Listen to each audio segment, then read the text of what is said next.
It all started with a late-night dare from my friends. We were the kind of gang that was always looking for the next big thrill, feeding off of adrenaline. That evening, the topic of the abandoned, Eerie Asylum outside of town came up, and after hearing years' worth of legends about it being haunted, we made the decision to investigate. Asylum, formerly a haven of healing, was now a dilapidated remnant of the past. The facade of the building was adorned with broken windows that resembled empty eyes. The remnants of long-forgotten screams continued to reverberate in the breeze. An uneasiness that lingered into the night became stronger with each step we took as we neared the enormous structure. When we entered the asylum, the moon created unsettling shadows, and the stifling darkness that shrouded the hallways was broken by our flashlights. The floor gave apart beneath our wary footsteps, and the air was heavy with dust. The apartment smelled like mildew and leftover medical disinfectant, along with general deterioration. Say the night in the asylum, and come out with evidence that it was haunted. Equipped with cameras and a delusional sense of unstoppability, we delved further into the deserted hallways. The sound of our laughter seemed hollow, engulfed by the immense void all around us. We became uneasy as we looked around the facility. It was as though the walls were keeping an eye on us and hearing every breath we took. We discovered patient files strewn all over the floor, each page narrating a tale of anguish and hopelessness. A chill wind blew through the broken windows like a ghostly exhale, and the fluttering lights above appeared to dance to the beat of the structure. The sound of faraway footsteps was our first clue that we weren't alone. We initially wrote them off as the ancient buildings creaking, but the rhythmic pattern became increasingly noticeable. When we became aware that the footsteps were following us and resounded through the empty hallways with a disconcerting accuracy, panic broke out. We placed our cameras in key spots in an effort to get proof of the paranormal. An unearthly force filled the air, and it felt as though someone invisible had lowered the temperature. While we watched the video, shadows moved over the screen, forming into blurry images that appeared to be moving for a reason. It sent shivers down our spines to realize the asylum held recollections of its sinister past in addition to other things. The sound of footfall intensified, joined now by murmurs that hovered just outside our field of vision. The words had no meaning and were said in low voices that had a rhythm that was unearthly. We discovered a closed door in the basement as we continued to explore the asylum's mysteries. It seemed to be vibrating with a horrible energy, and the small opening beneath it was glowing sinisterly. The murmurs grew louder, calling for us to open the door and reveal the darkness inside. We discovered an old key that appeared to fit the corroded lock, despite our better judgment. Hesitantly, the door opened, revealing a secret chamber illuminated by a strange light. There was an old altar in the middle, covered in candles that glowed eerily, and the walls were covered in symbols that appeared to have a life of their own. The atmosphere changed as we stepped into the chamber. The whispers intensified into agonized cries that echoed throughout the asylum as the temperature plummeted to an intolerable low. The shadows on the walls moved in time with the pulse of the otherworldly energy that filled the space. We witnessed apparitions in the flickering candlelight, wretched souls imprisoned in an endless state of suffering.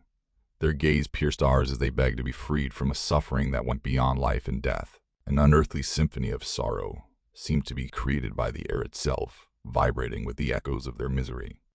We attempted to turn back, but the door slammed shut with an unbearable bang, beyond our comprehension of the extent of the otherworldly forces we had unleashed.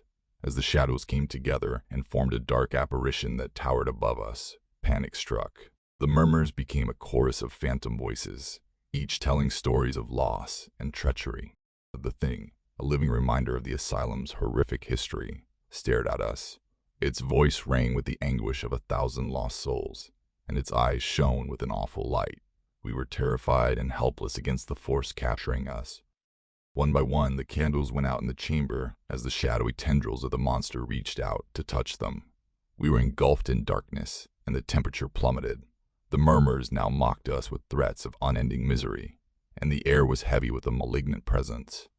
When it appeared that there was no more hope, a brilliant light broke through the shadows. The thing backed away, its shape vanishing in the breeze like smoke. The symbols on the walls shone with an intensity that seemed to be reserved for the supernatural energy.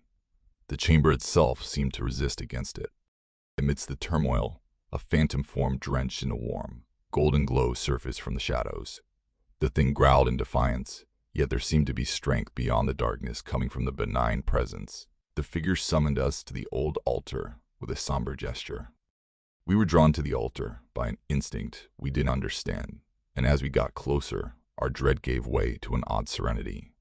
The whispers turned into a calming symphony that matched the chamber's heartbeat, and the symbols on the walls surged with vitality. We felt an energy rush as we laid our hands on the altar. The haunting spirits, lured toward the light after decades of torture at the asylum, faded into a melodious chorus of agonized moans.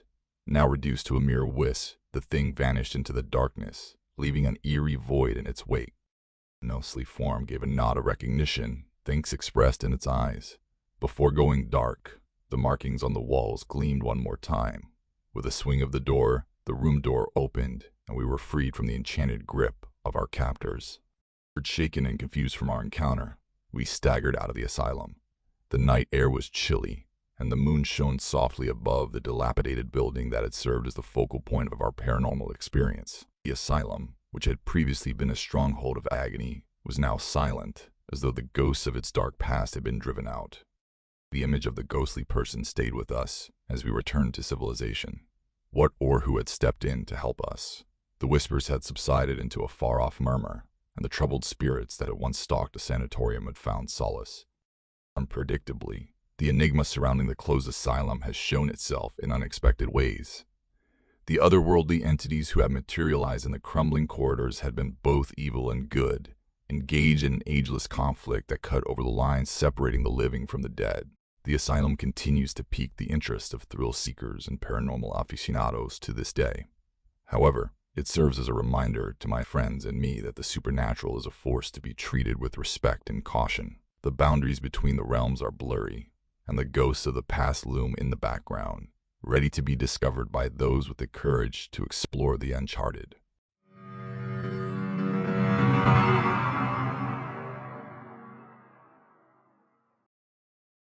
Everything began on an ordinary Friday night.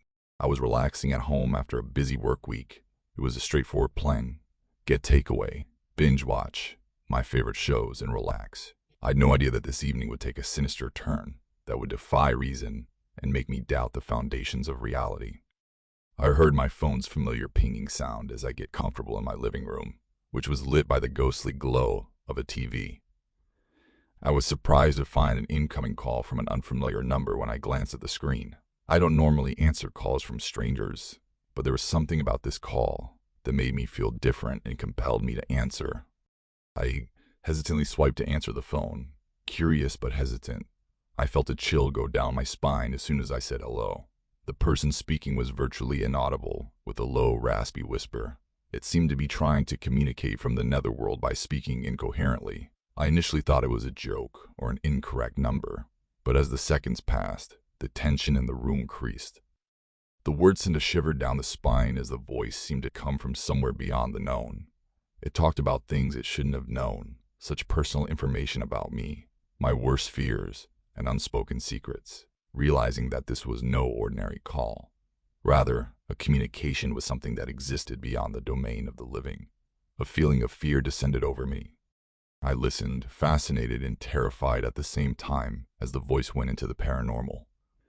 It told of a history that had been lost, of tragedy and treachery that had taken place in the shadow of the invisible. The words conjured up an image of a demonic entity bent on vengeance, its ghostly presence woven into the very fabric of my life. I wondered who was calling and couldn't understand the bizarre exchange. My spine tingled at the response. A name from a bygone era, a person I had never met or heard of. The voice declared itself to be that of a spirit, a relic from a period far past of mine, a bone to pick. The voice became increasingly urgent as the minutes seemed to go on forever, its murmurs resonating with a menacing urgency. It mentioned a ceremony as a means of solving paranormal puzzles and bridging the gap between the living and the dead. The directions were mysterious, full of esoteric symbols and spells from antiquity that appeared to infiltrate into my very being. By a feeling of inevitable fate, I let myself get sucked into the caller's story. There was a weird energy in the air, and the lines separating the tangible from the intangible blurred. There was an unearthly intensity to the room's pulsation, as if existence itself were unraveling. I consented to follow the unknown caller's directions against my better judgment. I had to walk into a deserted area of the city for the ceremony, following only the cryptic instructions that were spoken over the phone. I stepped out into the night, the familiar hum of the city replaced by an eerie silence that made me feel both fear and fascination fighting silently within of me. After making my way through dark alleys and empty streets, I reached the appointed spot. The unusual silence weighed heavily on the air, and the distant buzz of the city appeared to dissolve into a spooky silence. An ancient, crumbling building stood in the middle of the barren area, its front serving as a mute reminder of the passing of time. My footsteps echoed through the deserted hallways as I entered the abandoned building. The call went on, leading me into a labyrinth of abandoned rooms and crumbling hallways. With every stride, the atmosphere became more oppressive, and there was a general feeling of gloom. The ceremony concluded when I walked into a dimly lit room in the center of the structure. Now reduced to a ghostly murmur, the caller's voice begged me to repeat the last spell and open the door to the otherworldly. The chamber throbbed with an ethereal brightness, and the air itself seemed to pulse with an otherworldly energy. Just as I finished speaking, a strong gust of wind blew through the room. The room's shadows in the corners appeared to be writhing with invisible forces as the temperature plummeted. A gap in reality that acted as a doorway opened up in front of me, giving me glimpses into a world beyond the known. Now resonating from the very depths of the paranormal, the caller's voice spoke of relief and thankfulness. There was a tangible sense of emptiness left behind as the evil entity that had been lurking in the shadows seemed to fade away. The ceremony was over, and the lines separating the living from the dead had briefly blurred. I was about to give up on the experience when a dark laugh reverberated across the room. The temperature dropped, and out of the shadows came a dark figure that appeared in front of me. Far from defeated, the evil entity had materialized, its eyes glowing with an unholy radiance. The voice coming from the dark shape revealed its true nature as it spoke with a gleeful malice.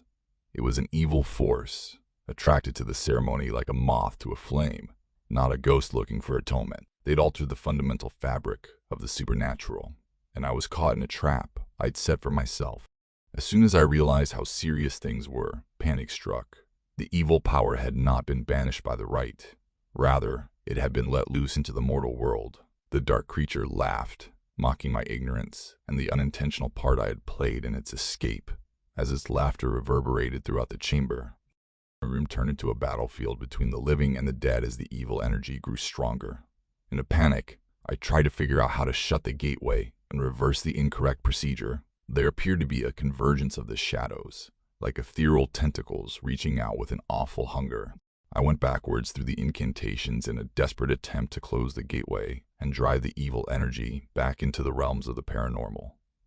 As I uttered the words, the atmosphere erupted with a disorganized force, and the darkness drew back with each sound. The ritual appeared to be successful until the evil entity released a burst of energy that was beyond this world. The chamber itself seemed to twist and bend, and the shadows defied the incantations, swirling into a maelstrom. As the ethereal being struggled against the ritual's constraints, reality itself faltered. A thought struck me in the midst of the supernatural storm. I was ill-prepared to fight the powers I had unleashed. With an unearthly rage, the evil force, now a whirling mass of darkness, struck forth. The ceremony went out of control, causing the ground underneath me to quiver. A dazzling light shot out of the vortex center just as it appeared like the evil power would devour me. There was an unearthly tremor in the room, and the shadows drew back as if they were being pushed back by someone. The otherworldly storm, repelled by an unidentified power, started to fade. A phantom guardian who appeared to represent the precarious equilibrium between the living and the dead materialized as the shadows began to recede. Its eyes glowed with ageless wisdom, and its very being emanated a calm strength that outlasted the evil of the released force. Speaking in a loud voice that echoed around the room, the guardian discussed the repercussions of tampering with the paranormal. Now tamed, the evil energy hovered around the room's perimeter, its phantom shape twisted with annoyance. The guardian forewarned against the manipulation of forces beyond mortal comprehension, warning of the delicate equilibrium that governed the realms beyond. A last-ditch effort to stop the evil force from escaping, the guardian closed the gap in reality that enabled the entrance to the supernatural. The once conflicting room fell silent, and the shadows that had threatened to swallow me dwindled into the invisible.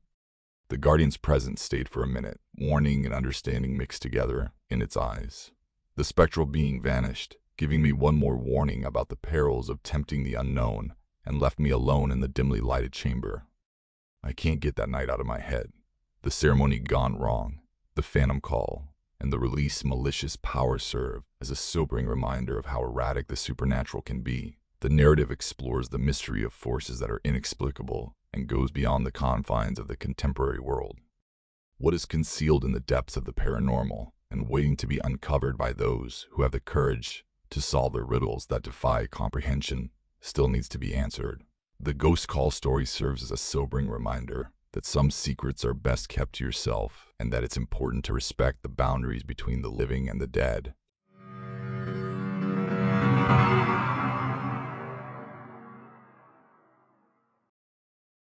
It was a late weekend night. Due to a tight deadline, I had been working late, and as midnight approached, the office slowly began to empty. With everyone else gone, an unsettling silence descended upon the dimly lighted building, and I was left on my own. On stepping into the 12th floor elevator, I experienced an unusual sensation. Inside, the temperature seemed lower than usual, and the quiet hum of the elevator's equipment took on a threatening quality. I brushed it off as exhaustion and hit the ground floor button, ready to get out of the office and enjoy the weekend. The elevator went down smoothly at first, but as it got to the 8th floor, there was a sudden shock that made my spine tingle. For an instant, the lights flickered and the buzz of the machines grew menacing. I looked around, half expecting to see a note about technological issues or a maintenance sign, but nothing seemed out of the ordinary. An uneasiness persisted as the elevator descended further. The cramped room grew eerily silent, and the gentle glow of the buttons appeared to create lengthy shadows on the walls. I dismissed the discomfort as a result of tiredness and tried to concentrate on the consoling idea of arriving at the bottom floor. But the elevator abruptly stopped as it got closer to the 5th floor. The abrupt stop knocked me off balance, and the cabin went completely dark with a flicker of weak lights. I started to panic as I struggled for my phone and looked around the little space with its weak light. To my dismay, the emergency button produced no response, even though it looked like the sensible option. I banged on the doors, praying that someone would hear and come to my aid, but my cries for assistance were smothered by the deserted hallways of the building. The elevator was completely silent, with the only sound coming from the far-off hum of equipment. Time seemed to drag on forever in the utter darkness. I considered using the ceiling hatch as an escape route, but fear prevented me from doing so. The once familiar room had become a cramped, dark void, and there was a general unease about it. The elevator lights flickered back on just as I was about to lose it all. I was on the bottom floor now, according to the digital monitor, and the gentle hum had returned. As the doors opened and the chilly light of the moon peeping through the glass entrance revealed the deserted lobby, a wave of perplexity and relief passed over me. Taken by the unexplained happenings, I staggered out of the elevator. The security man stepped out of the shadows as I started to head towards the building's exit. I blurted out the strange experience I had just gone through as he gazed at me with a mixture of amazement and concern. The security guard's demeanor sharpened as I spoke, which surprised me. The elevator had a history of breaking down, he disclosed, but what he said next chilled me to the bone. It seemed that a maintenance man had tragically died while fixing the elevator a few years prior. Though the specifics were unclear, there were whispers that the worker's spirit continued to remain inside the metal box. I realized that I had just been in a small space with a ghost while I digested the security guard's statements. A haunting labyrinth of mechanical echoes and ghostly whispers. The once familiar office structure took on new meanings with the jolts, darkness, and stifling silence. I was so taken aback by the experience that I looked into the history of the building. The employee knew that the elevator was broken, but they had written off the eerie story about it as just superstition. But when I dug deeper into the archives, I came across an old newspaper item that gave me the chills. The terrible death of Samuel Turner, a maintenance worker, was described in detail in the article. One late night, as he was working on the elevator, there was a malfunction that resulted in a terrible accident. The details of his death remained a mystery, and the building's inhabitants continued to spread claims that Samuel's spirit haunted the elevator. I contacted past workers who had been at the building when Samuel passed away, determined to solve the riddle. Their testimonies depicted a terrifying scene of unexplained happenings, including flickering lights, weird noises, and an unexplainable eerie atmosphere around the infamous elevator. When the puzzle pieces came together, I saw that what had happened to me was exactly the same as what other people who had experienced the haunted elevator had said. The frightening story of Samuel Turner's lingering soul was supported by the darkness, jolts, and frigid air. I chose to speak with the building's management about the paranormal activity since I was haunted by the event. They admitted the elevator's problematic past, which surprised me, but they asserted that steps had been taken to fix the problem. They claimed that in addition to thorough upkeep, a spiritual cleansing had been carried out in order to calm Samuel Turner's restless soul. Despite my doubts, I consented to see the purification ritual because I felt driven to get answers.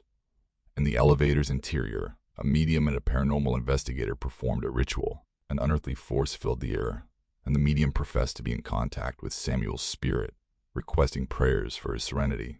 The elevator seemed to vibrate with a phantom energy as the ritual took place. My skin felt the touch of unseen hands, and the temperature in the small room changed. Strange abnormalities, including light spheres and ghostly forms that moved inside the metal box, were caught on camera by the investigator. There was a sudden coolness in the air, as if the purification was complete.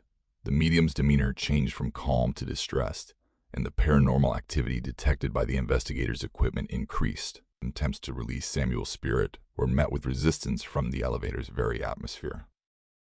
The psychic, in a desperate attempt to provide closure, channeled a message from Samuel.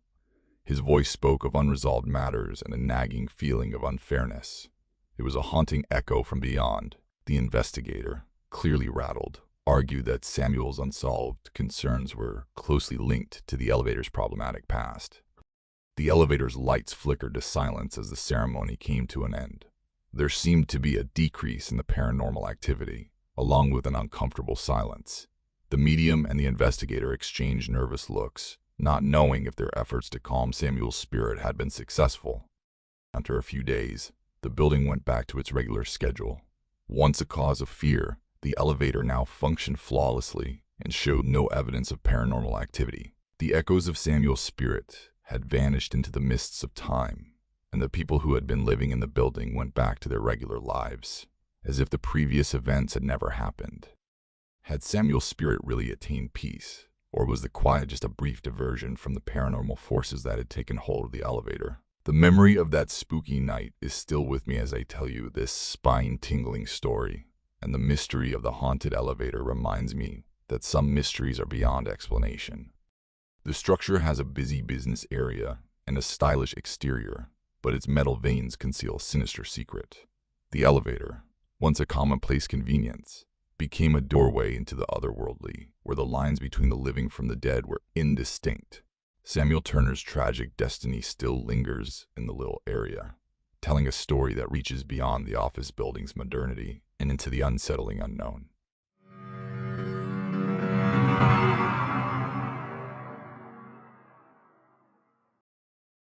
It all started when I made the decision to go camping with some buddies in the middle of Blackwood Grove, an old woodland. We had no idea that our journey would take us to the brink of the paranormal, where the boundary between the real world and the otherworldly became uncannily thin. As we prepared our belongings for a weekend away from the bustle of the city, excitement was in the air. Blackwood Grove has always been a mysterious place, with its tall trees and thick underbrush, producing an ambiance that appeared to whisper secrets to anybody who dared to explore its depths. Alex, Mia, Tom, Jessica, and me. We had sleeping bags, tents, and a common love of the great outdoors with us. There was a sense of anticipation in the air as we arrived at the forest entrance after an uneventful trip to Blackwood Grove. Long shadows swirled among the trees as the sun sank below the horizon. The sound of civilization gradually faded as we followed a narrow road that wove its way into the heart of the woodland. The tall trees cast a shadow over the moonlight, their branches creating a natural canopy. There was an ethereal feeling in the air as we made camp in a clearing. The sound of crickets chirping and the sporadic hoot of an owl seemed to bring the forest to life as the wind rustled through the leaves. Gathered around the flickering campfire, We laughed and told stories while admiring the wide-open night sky. But as the flames faded, a disconcerting quietness descended upon the camp.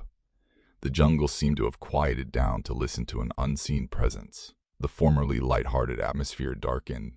I felt a shiver run down my spine when I noticed shadowy people moving around the perimeter of our encampment. We chose to ignore our discomfort and spend the moonlight exploring the woodland. We braved the maze-like forest that seemed to be closing in on us, flashlights in hand. The undergrowth thickened and the path lost its definition, making the surroundings feel cramped. The woodland appeared to come alive with murmurs as we descended more.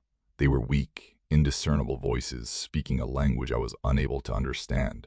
The trees themselves seemed to be speaking to each other and exchanging stories from long ago. We wrote it off as figments of our mind, thinking the rustling leaves and groaning branches were the sounds of the forest. The moonlight created an unsettling haze over the surroundings when we arrived at a clearing farther into Blackwood Grove. An old oak tree with limbs that resembled bony fingers stood in the middle of the clearing. There was something about that tree that drew us in, a magnetic pull that made no sense. The whispering became louder the closer we got to the oak. We felt goosebumps down our spines as the temperature fell and the air took on an unearthly intensity. In the moonlit clearing, the woodland appeared to be holding its breath, anticipating something big to happen. The murmurs abruptly united into a voice, a somber lament that reverberated through the silence. It told of an ancient spirit's caught between realms and the disaster that had befallen the woodland. The voice spoke with a sorrowful, wistful tone that appeared to come from the very center of the old oak. We were unable to separate ourselves from the voice as we listened in wonder, as it described a ritual gone awry that had bound the woodland spirits to a life beyond time. The once burgeoning ecology has turned into a sanctuary for beings trapped between the worlds, their phantom bodies aching to be freed. The moonlight became more intense as the voice talked, covering the clearing in a ghostly radiance. The limbs of the old oak appeared to reach out to the sky, as though they were calling for help, and ground trembled under our feet, echoing the tragic past of the forest, and the air pulsated with a force beyond human comprehension. Driven by a sense of obligation, or even an unearthly calling, we made the decision to look into this more. The voice led us to the foot of the old oak, where the unusually warm soil was felt. We started to dig with some fear and found a secret chamber beneath the roots. We were shocked to see relics from the past, pieces of a long-forgotten ceremony. The tragic story was connected to a ritual that had consigned the spirits to their ethereal existence by symbols engraved into the bark of the oak tree that matched those on the excavated relics. It seemed as though we had discovered a portal to a bygone era, a location where the barrier separating worlds had gotten thinner. The whispers became agonized gasps as we unearthed the treasures. Ethereal beings that materialized all about us gave the woodland the appearance of coming to life. Their quiet cries for relief reverberated across the room, and their eyes betrayed a mixture of thankfulness and hopelessness. Motivated by a renewed sense of purpose, we tried to replicate this ceremony in the hopes of releasing the spirits from their long-standing bonds. The ancient oak itself appeared to lead us through the procedure, and the relics created a kind of improvised altar. The murmurs turned into a melodic chant, and the supernatural forces converging in the air caused the air to vibrate. We were almost at the pinnacle of the ceremony when something unseen interfered. The lunar clearing became completely dark, and the temperature dropped precipitously. Once hopeful, the spectral figures now twisted in agony. The voice that had led us became a howl of grief, lost in a chorus of discordant murmurs. A sinister figure surfaced from the forest depths, representing the identical darkness we were trying to vanquish. Its shape appeared to move and writhe like fog in the wind, and its eyes gleamed with an awful brightness. The air itself appeared to oppose our attempts, as though the great oak shrank from the evil energy, attempting to ruin our ceremony. With a voice that reverberated over the clearing, the shadowy figure spoke, taunting our efforts to solve the age-old sorrow. It emerged as the forest's defender, an ethereal being that had opted to welcome the gloom rather than confront the suffering of the past. The Guardian's attempt to preserve the status quo seemed to tear at the very fabric of the supernatural. With unyielding determination in the face of the evil force, we continued with the ceremony, unfazed. With transparent hands, the ethereal beings enmeshed in the conflict between light and darkness. reached out, emphasizing the seriousness of the situation with their mute pleadings. The great tree seemed to throb with life as the ritual neared its climax. The guardian drew back, its shape vanishing into moonlit mist. The ghostly forms dissolved into the darkness as they embraced the newly discovered light. The clearing itself appeared to exhale in relief, as though the forest's own spirit had been released. We stood there, stunned and exhausted, staring up at the old oak with its branches glowing softly now. Blackwood Grove's once forbidding atmosphere had subsided, and the whispers had become to a soothing hum. The spirits were freed from their bonds by otherworldly forces, and the forest was once again peaceful. The lunar night felt different as we returned to camp. It was lighter, as if the forest had been liberated from its very core. The shadows had left the periphery of our vision, and the whispers had reduced to a far-off murmur. A voice somber before had become a soft wind filled with the aroma of earth and pine. When we emerged from Blackwood Grove the next morning, the old forest felt like it was welcoming us with fresh warmth. Dappled shadows were created on the woodland floor as sunlight penetrated through the thick canopy. The calming sounds of nature had replaced the suffocating mood, and the air seemed lighter. The old tree stood guard as we left Blackwood Grove behind, its branches silently rising up to the heavens in thanksgiving. After being plagued by the reverberations of a long-gone tragedy, the forest was suddenly alive with life as the spirits were freed from their haunting confinement. We were left with a story of the supernatural that went beyond the distinctions between the living and the dead, because the lines between the realms had been redrawn, blurred.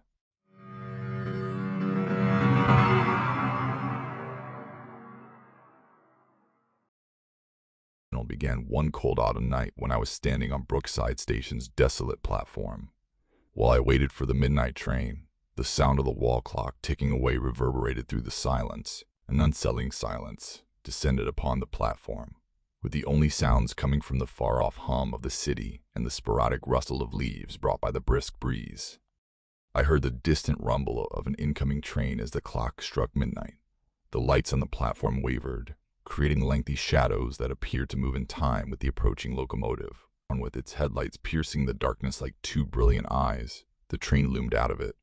Unto the metallic thud, the doors closed behind me as I climbed aboard the seemingly normal train. The interior was poorly lit, and there was an odd weight to the mood. There was an underlying tension in the air that made me realize that this trip might not be your typical one. In an empty carriage, I sat down, the tattered upholstery groaning under me. As the train began to move away from the platform and gain momentum, I couldn't get rid of the uneasy feeling I was having. The discordant tune that sent shivers down my spine was created by the distant whistle of the wind outside and the rhythmic clatter of wheels on rails. The carriage lights flickered as the train descended deeper into the night, illuminating the cabin with a soft glow. When I looked out the window, I thought I would see the familiar metropolis. But what I saw was a lonely countryside covered in an unusual amount of darkness. The outside world turned into a hazy canvas of shadows as the train raced through a space that didn't appear to obey the rules of reality. I might be traveling to a place that is outside the realm of the usual, and panic struck as I realized this. The other passengers sat in unnerving stillness, mere shadows in the twilight. They had masks over their faces, and their presence gave off an ethereal, otherworldly vibe. My mind was racing with unease as I tried to make sense of this bizarre trip I had unintentionally taken. The dimness of the carriage gave way to an ethereal brilliance as the train sped through the vacuum. The space was illuminated in a hauntingly beautiful way by an uncanny light thrown by walls that seemed to pulse with a spectral energy. Gentle, melodious whispers permeated the atmosphere, giving the impression that the train itself was full of secrets, just waiting to be discovered. A ghostly apparition appeared at the end of the carriage, in the middle of the whispering. The spectral figure appeared to flicker like a dying ember, and its eyes fixed into mine with an unearthly glow. As the figure approached me, its movements violating the norms of the physical world, fear gripped my chest. The voice of the phantom apparition resounded with the weight of unspoken tales. It told of a bygone age, when the train served as a lifeline bridging far-off worlds. The figure, a ghostly conductor from a bygone era, explained that the train had transformed into a means of transportation for departed souls, carrying them across the abyss between life and death. I became aware that I had also become a passenger on this ghostly locomotive, as the phantom conductor related stories of travelers caught in an endless voyage. I had unintentionally joined the ranks of the otherworldly passengers on the train, which was a bridge between the known and the unknown, with its softly lighted cars and ethereal occupants, with eyes that seemed to weigh eons. The conductor described a decision that was ahead of me.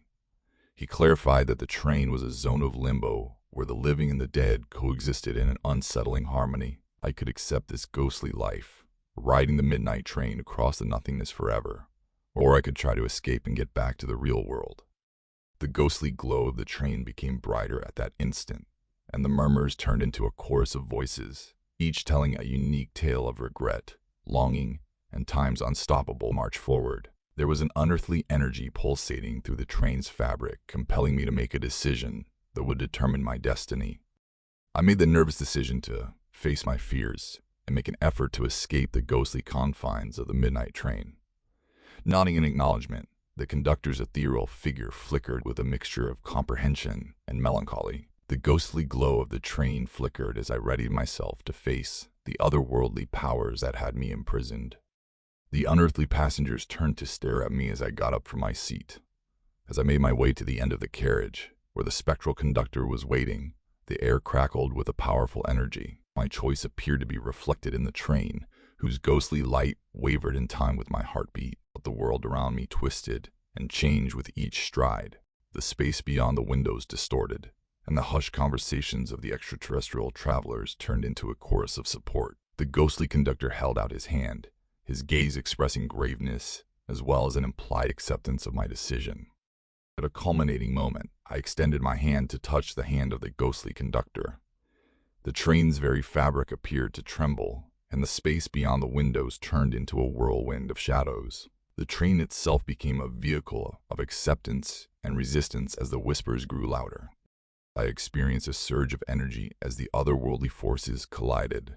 The train shook with the power of the spiritual conflict, sandwiched between the worlds of the living and the dead. The ghostly light that had shrouded the carriages flickered, and the very air seemed to hold the resonances of a reality in transition.